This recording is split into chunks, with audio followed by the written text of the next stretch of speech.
आज के इस वीडियो में कक्षा 12 के भौतिक विज्ञान पेपर हल के बारे में समझेंगे।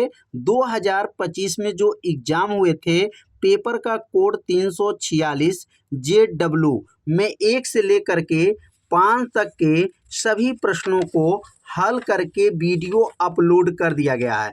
यदि उस भाग का वीडियो आप सभी विद्यार्थी नहीं देखे होंगे तो डिस्क्रिप्शन बॉक्स में उस वीडियो का लिंक दे दिया गया है, वहां से जाकर के वीडियो को देख सकते हैं। इस भाग में प्रश्न नंबर 6 से लेकर के आगे के सभी प्रश्नों को जो है हल करके बताया जाएगा। तो प्रश्न नंबर 6 क्या है तो देख सकते हैं। प्रश्न नंबर 6 क्या बोर्ड में पूछा गया था, दिए गए परिपथ के सहायता से ज्ञात कीजिए। पहला जो क्वेश्चन निकालना है, संयोजन की तुल्यधारिता बताना है। और यहाँ पर दूसरा क्वेश्चन है, C1 संधारित्र पर आवेश की गणना करना है। और तीसरा जो क्वेश्चन है, संयोजन की कुल संचित जो है ऊर्जा की गणना करना है। और यहाँ पर एक चित्र दे दिया गया है और इस चित्र के सहायता से तुल्यधारिता की आपको गणना करना है। तो कैसे तुल्यधारिता की गणना करेंगे तो आज जो है इस वीडियो में बताया जाएगा और आप सभी विद्यार्थी इस वीडियो को पूरा जरूर देखिए।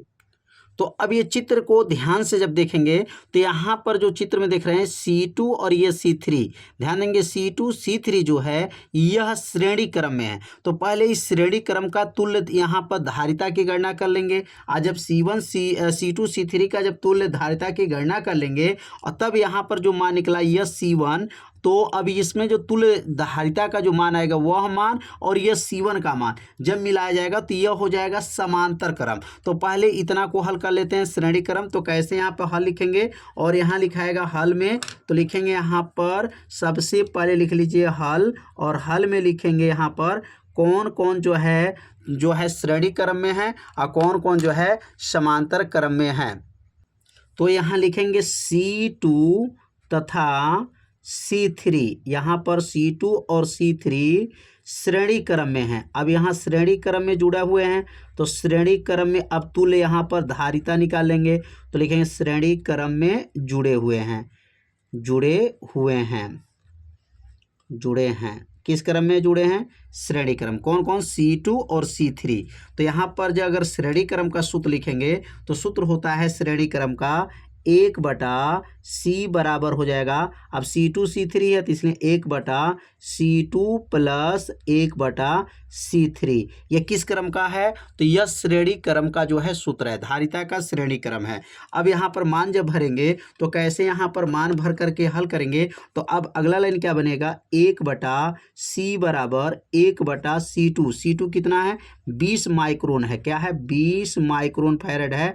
और प्लस 1/C3 भी क्या है? 20 माइक्रोन जो है फैराड है। अब इसको सॉल्व करेंगे, हल करेंगे तो 1/C बराबर, अब दोनों का हर आपस में क्या है? बराबर हैं। तो नीचे क्या हो जाएगा? 20 हो जाएगा और 1 जोड़ेंगे तो क्या बनेगा? 2 हो जाएगा। तो 2 क्या हो जाएगा? 20 हो जाएगा। अब यहाँ पर जब इसमें गुणा कर लेंगे, यहाँ पर 2 में C का गुणा होगा तो 2C बराबर हो जाएगा 20 हो जाएगा। तो C बराबर क्या आ गया? 20/2 हो जाएगा। अब 2 से 20 को काट देंगे तो C का मान जो है 10 आ जाएगा। अब 10 माइक्रोन फैराड जो आया है, 10 माइक्रोन फैराड जो आ गया, यह मान जो है इसको और इसको जब मिलाए हैं तो यह 10 माइक्रो फैराड आ गया। अब यह 10 माइक्रो फैराड और ऊपर ये 10 माइक्रो यहाँ पर है, तो अब 10 माइक्रो और 10 माइक्रो किस क्रम में हो जाएगा? तो यह समांतर क्रम हो जाएगा। क्या हो जाएगा? समांतर क्रम हो जाएगा। तो अब यहाँ पे लिख लेंगे जो ये C का मान निकला है, यह मान 10 माइक्रो फैराड और ऊपर जो है C1, यह दोनों मिला करके किस क्रम में बनेगा? समांतर क्रम में होगा। तो अब अगला लाइन क्या लिखेंगे कि C जो अभी मान निकला वह मान C तथा और C1 समांतर क्रम में है। किस क्रम में? समांतर क्रम में है। अब यहाँ समांतर क्रम में लिख लेंगे। तो समांतर क्रम में है तो समांतर क्रम का सूत्र क्या होता है? तो समांतर क्रम का जो सूत्र होता है, धारिता के लिए सूत्र होता है C, अब यहाँ डैश कर लेंगे, C डैश बराबर होगा C और C1 को जोड़ लेंगे C प्लस C1। क्यों? क्योंकि C वाला मान और C1 वाला मान, यह पूरा C वाला मान, यह पूरा मान अब C का हो गया और ऊपर जो C1 है ये दोनों समांतर क्रम में हैं। तो समांतर क्रम में अगर तुल्य धारिता निकालते हैं तो C डैश बराबर, C का मान 10 आया था, 10 है, और ऊपर जो देख सकते हैं चित्र में 10 माइक्रोन ऊपर दिया है, 10 माइक्रोन है, तो 10 और ये 10 था, ये इसको हल करने पे 10 आया था, तो ये समांतर क्रम था, इसलिए 10 + 10 हो जाएगा, 10 10 मिलकर के C डैश बराबर 20 माइक्रोन हो जाएगा, 20 माइक्रोन फैरड हो जाएगा। अब ये 20 माइक्रोन फैरड जो है कहाँ से मान आ गया, तो यहाँ पर समझिए C डैश का मान जो आया 20 माइक्रो फैरड कहाँ तक हो चुका है, अब यहाँ तक पूरा मान निकल चुका है, 20 माइक्रो फैरड आ गया। इसका नाम ए रख दीजिएगा और यहाँ पे इसका नाम क्या है बी, माने ए बी तक, अब ए बी तक का पूरा मान 20 माइक्रो फैरड आ चुका।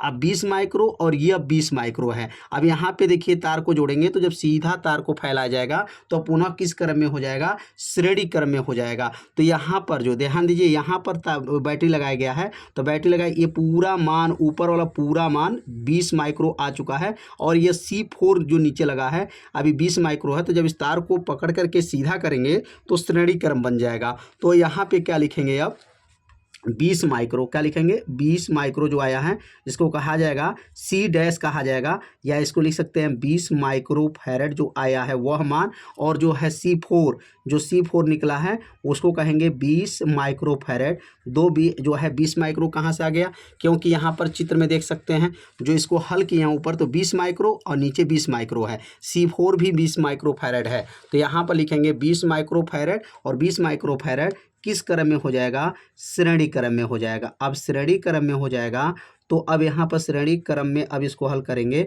श्रेणी क्रम में है तो अब यहाँ पुनः तुल्यधारिता का सूत्र लागू करेंगे। तो तुल्यधारिता का सूत्र क्या बनेगा, तो लिखेंगे यहाँ पर 1/C डबल डैश हो जाएगा बराबर 1/ यहाँ पर लिख सकते हैं, अब ये होगा C डैश प्लस 1/C4 हो जाएगा। C डैश वाला मान लेंगे और C4 वाला मान लेंगे। तो अब इसको हल करेंगे तो क्या मान आएगा, 1/C डबल डैश बराबर 1/C डैश का मान क्या आया था, 20 माइक्रो आया था, प्लस और C4 का मान क्या है, 20 माइक्रो है। अब इसको हल करेंगे तो 1/C डबल डैश बराबर हो जाएगा 2/ और नीचे क्या हो जाएगा, 20 हो जाएगा। अब इसको सॉल्व करेंगे तो 1/C डबल डैश बराबर 1/10 आ जाएगा, और यहाँ C डबल डैश का मान क्या आ जाएगा, तो तुल्यधारिता यहाँ पर निकल गया 10 माइक्रो फैरड। पूरे परिपथ में 10 माइक्रो फैरड इसके अंदर जो है तुल्यधारिता है। तो उम्मीद करते हैं यह पूरा मान 10 माइक्रो फैरड कहाँ से आया आप लोग को समझ में आ गया होगा। तो एक बार और समझ लेते हैं कि कैसे इसको हल किया गया है। ध्यान दीजिए, अब ये C2 C3 यह श्रेणी क्रम है, पहले श्रेणी क्रम को हल करेंगे और C1 को लेकर चलेंगे, समांतर क्रम हो जाएगा। जब इसको हल करेंगे तो श्रेणी क्रम में जो मान आएगा वह मान यह मान हो जाएगा, और ऊपर वाला जो मान है यह मिलाकर के समांतर क्रम हो गया। और जब पूरा ए और बी को हल करेंगे तो वह पूरा मान और 20 माइक्रो मिलाएंगे, क्योंकि यहाँ पर बैटरी लगा हुआ है तो यह हो जाएगा श्रेणी क्रम हो जाएगा। तो ध्यान देना, यह श्रेणी और इसको मिलाएंगे समांतर, और फिर लास्ट में श्रेणी क्रम हो जा रहा है। तो इसको हल करने पर पूरे परिपथ में देखेंगे तो 10 माइक्रो फैरड जो है इसमें तुल्यधारिता का मान निकल चुका है। अब इसमें पूछा गया है कुल संचित ऊर्जा की गणना करना है। अब कुल संचित अगर ऊर्जा की गणना करेंगे तो कैसे यहाँ पर संचित ऊर्जा की गणना करेंगे, तो यहाँ पर अब देखेंगे, यहाँ पर अब यहाँ से जो है ऊर्जा की गणना कर लेते हैं। तो ऊर्जा की गणना कैसे होगा, तो अब ऊर्जा का सूत्र क्या होता है, ऊर्जा अब ये लिखेंगे, यहाँ पर दूसरा क्वेश्चन में ऊर्जा पूछा गया, संचित ऊर्जा है तो ऊर्जा कैसे निकालेंगे, U का सूत्र होता है U बराबर 1/2 और हो जाएगा यहाँ पर Q, और हो जाएगा यहाँ पर Q। तो यहाँ पे जो सूत्र होता है 1/2, यहाँ पर क्यू भी होता है, लेकिन अगर क्यू भी को अगर बदल दें, क्यू को बदल दिया जाए तो यहाँ पर क्यू का सूत्र होता है CV का स्क्वायर। पूरा सूत्र क्या हो जाएगा, CV का स्क्वायर होता है। यू का सूत्र क्या, 1/2 CV का स्क्वायर होगा, लेकिन C कौन सा C लेंगे, तो तुल्य, इसमें जो तुल्य मतलब कुल जो है धारिता कितना आया हुआ था, अब इसको लेकर के यहाँ पर हल करेंगे तो इसमें तुल्य धारिता C डबल डैश आया था, इसलिए यहाँ पर C डबल डैश ले लेंगे, क्योंकि यहाँ पे देख सकते हैं C डबल डैश का मान निकला तुल्य धारिता C डबल डैश बराबर 10 माइक्रो फैरड है, इसलिए यहाँ पर लिखेंगे 1/2 C double dash V square रखेंगे। अब मान इसमें रखेंगे तो क्या आएगा, U बराबर हो जाएगा 1/2 हो जाएगा, और C डबल डैश का मान 10 माइक्रो आया था, तो 10 माइक्रोन था, तो 10 माइक्रोन में कितने घात होते हैं, 10 के पावर -6 घात हो जाएगा। ये 10 माइक्रोन इसको कहा जाता है, 10 × 10 के पावर -6। और भी वोल्टेज क्या है प्रश्न में देखेंगे तो वोल्टेज 20 वोल्ट है, तो यहाँ लिखेंगे 20 का वर्ग हो जाएगा, 20 का वर्ग हो गया। अब इसको हल करेंगे तो U बराबर क्या होगा, 2 से 10 को काट दीजिए तो 2 से 10 कटेगा, कितने बार में जाएगा, 5 × 10 के पावर -6 हो जाएगा, और 20 का वर्ग करेंगे तो यह हो जाएगा 400 हो जाएगा। अब U बराबर हो जाएगा 400 को गुणा 5 में करेंगे, 400 का गुणा 5 में करेंगे, 5 चौको 20, 2000 होगा, 10 के पावर -6 हो जाएगा। 3 जीरो इसमें से कम कर लीजिए तो U बराबर हो जाएगा 2 × 10 के पावर -3 जूल हो जाएगा। इसमें ऊर्जा की गणना करना था, तो ऊर्जा की गणना क्या हो गया, U बराबर 2 × 10 के पावर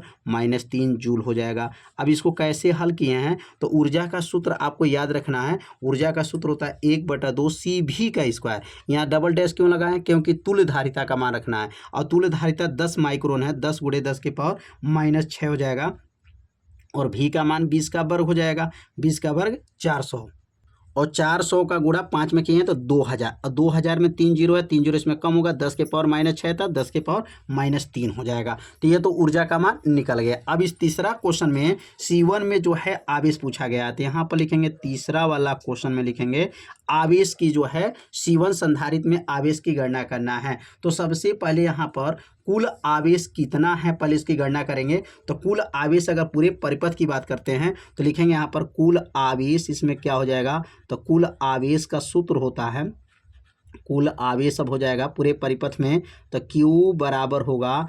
C1-V। यह सूत्र किनका है, कुल आवेश का सूत्र होगा, क्योंकि ये C डबल डैश क्यों लगा है, क्योंकि पूरे परिपथ में तुल्य प्रतिरोध C डैश को माना गया है। अब Q बराबर C डबल डैश का मान कितना आया था, तो C डबल डैश का मान जो है 10 माइक्रोन आया था, 10 जो है यहाँ पर माइक्रोन फैरेड, 10 × 10 के पावर -6 हो जाएगा, और V का मान प्रश्न में 20 था, 20 वोल्टेज है। अब 20 में जब 10 के गुणा कर लेंगे तो कितना आ जाएगा, Q बराबर हो जाएगा, Q बराबर हो गया 200 × 10 के पावर -6 कूलाम का आवेश हो जाएगा। यहाँ पर कूलाम का आवेश निकल जाएगा। अगर इसमें 2 जीरो कम भी कर लेते हैं तो Q बराबर क्या हो जाएगा, 2 × 10 के पावर -6 था, अब -4 हो जाएगा, क्योंकि इसमें 2 जीरो कम हुआ, तो क्या बन जाएगा, यहाँ पर कूलाम हो गया। अब कितना मान आ गया, पूरे परिपथ में 2 × 10 के पावर -4 कूलाम का आवेश है। अगर AB सिरे की बात करते हैं, A और B की बात कर रहे हैं, यहाँ से लेकर के A और B में ही C1 है, तो A और B के बीच में यहाँ पर हम लोग विभवांतर गणना कर लेते हैं कि A और B के बीच में विभवांतर कितना होगा। तो यहाँ लिखेंगे AB के सिरों का विभवांतर, किसके सिरों का, AB के सिरों का विभवांतर, लिखेंगे यहाँ पर AB के सिरों का विभवांतर, लिखेंगे AB के सिरों का विभवांतर। तो पहले विभवांतर निकाल लेते हैं, कितना विभवांतर हो रहा है, तो विभवांतर कैसे निकलेगा, तो विभवांतर के लिए सूत्र होगा V1 बराबर हो जाएगा Q बटा, और यहाँ पर जो है C डैश हो जाएगा, C क्या लिखेंगे यहाँ पर डैश हो जाएगा। अब ये C डैश क्यों लिख रहे हैं, क्योंकि AB तक का, ध्यान देंगे AB तक का अगर हम लोग देखा जाए, AB तक का तुल्य धारिता क्या निकला था, A से B तक के या ऊपर वाला पूरा तुल्य धारिता कितना आया था, तो यहाँ देख सकते हैं C डैश का मान कितना आया था, तो C डैश का मान देख सकते हैं 20 माइक्रोन आया था। C डैश का AB तक का है, AB तक के बीच का तुल्य धारिता कितना आया था, 20 माइक्रोन आया हुआ था। तो अब यहाँ लिखेंगे C डैश की जगह पे लिखेंगे अगला लाइन क्या बनेगा, V1 बराबर हो जाएगा। अब यहाँ पर Q का मतलब कुल आवेश कितना आया है, तो कुल आवेश आया है 2 × 10 के पावर -4 आया है, और बटा हो जाएगा, और C डैश का मान कितना आया है, तो C डैश का मान आया था 20 माइक्रोन, तो 20 माइक्रोन मतलब 20 × 10 के पावर -6 हो जाएगा।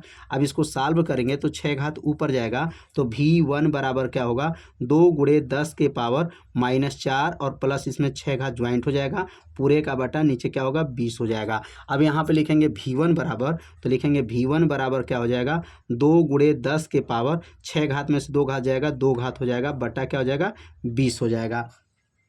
अब यहाँ पे इसको हल करेंगे तो क्या बनेगा, 10 का वर्ग 100 हो जाएगा, 100 में गुणा करेंगे तो V1 का मान पूरा आ जाएगा, यहाँ पर 20 से कट जाएगा पूरा, तो कितना आ जाएगा 10 वोल्ट जो है 10 वोल्ट यहाँ पर आ गया, यहाँ पर वोल्टेज आ गया, किसके ए बी के सिरों का वोल्टेज आ गया। अब यहाँ Q1 पूछा गया है, तो Q1 का मान जो है पहले वाले आवेश में, पहले Q1 में कितना आवेश है, तो लिखेंगे यहाँ पर Q1 बराबर सूत्र क्या होगा, तो Q1 बराबर होगा C1 V1 हो जाएगा। अब C1 कितना था, तो देख सकते हैं C1 कितना माइक्रोन था, 10 माइक्रोन था। कितना था, 10 माइक्रोन। चित्र में देख लीजिए 10 माइक्रोन है, C1 कितना है, 10 माइक्रो फैरेड है। अब यहाँ पर C1 का मान रख दीजिए, C1 का मान जो है 10 माइक्रोन यहाँ पर रखा जाएगा। तो क्या बनेगा यहाँ पर 10 माइक्रोन मतलब 10 गुणे 10 के पावर -6 10 माइक्रोन हो गया, और V1 का मान 10 आया है। अब इसको हल करेंगे तो एक घात यह और एक घात मिलकर के 2 घात, 2 घात में से 6 घात घटा दीजिए, 10 के पावर -4, और आवेश का मात्रक क्या होगा, कूलाम हो जाएगा, 10 के पावर -4 कूलाम। थोड़ा सा यहाँ जगह कम है, ध्यान दीजिएगा। Q1 में पूछा गया था, मतलब पहले मैंने Q1 मतलब आपका C1 धारिता आपको निकालना है। C1 में कितना हमारा आवेश है, तो ये C1 में हमारा आवेश निकालना था। तो कौन कौन काम करना पड़ेगा, सबसे पहले हमको कुल आवेश निकाल लीजिए। कुल आवेश निकलने के बाद से ए बी के सिरों का बीच का विभवांतर निकाल लीजिए। विभवांतर जो है V1 निकल गया। अब V1 निकलने के बाद से जो है आपका Q1 का मान निकालना है, तो C1 V1 होगा। तो C1 का मान 10 माइक्रोन था, और यहाँ V1 10 वोल्ट आया था। तो 10 घात यहाँ पर 1 घात और 2 घात, 2 घात में से 6 घात घटा दीजिए, -4 घात कूलाम हो गया। तो यह क्वेश्चन जो है आप लोग अच्छे से समझ लिए होंगे कैसे इसको हल किया गया है। इसमें 3 प्रश्न थे, तीनों प्रश्न को बहुत सरल भाषा में बताया गया है। तो इसको एक बार अपने कॉपी में हल कीजिएगा, नोट कीजिएगा और अच्छे से समझिएगा। तो आज के इस वीडियो में केवल एक प्रश्न को जो है हल करके बताया गया है। अब अगले भाग में इसका अथवा वाला प्रश्न को हल करके बताया जाएगा, और डिस्क्रिप्शन बॉक्स में उस वीडियो का लिंक दे दिया जाएगा, तो वहाँ से जा करके सभी भाग का वीडियो देख सकते हैं। तो मिलते हैं अब अगले भाग में, तब तक के लिए जय हिंद, जय भारत।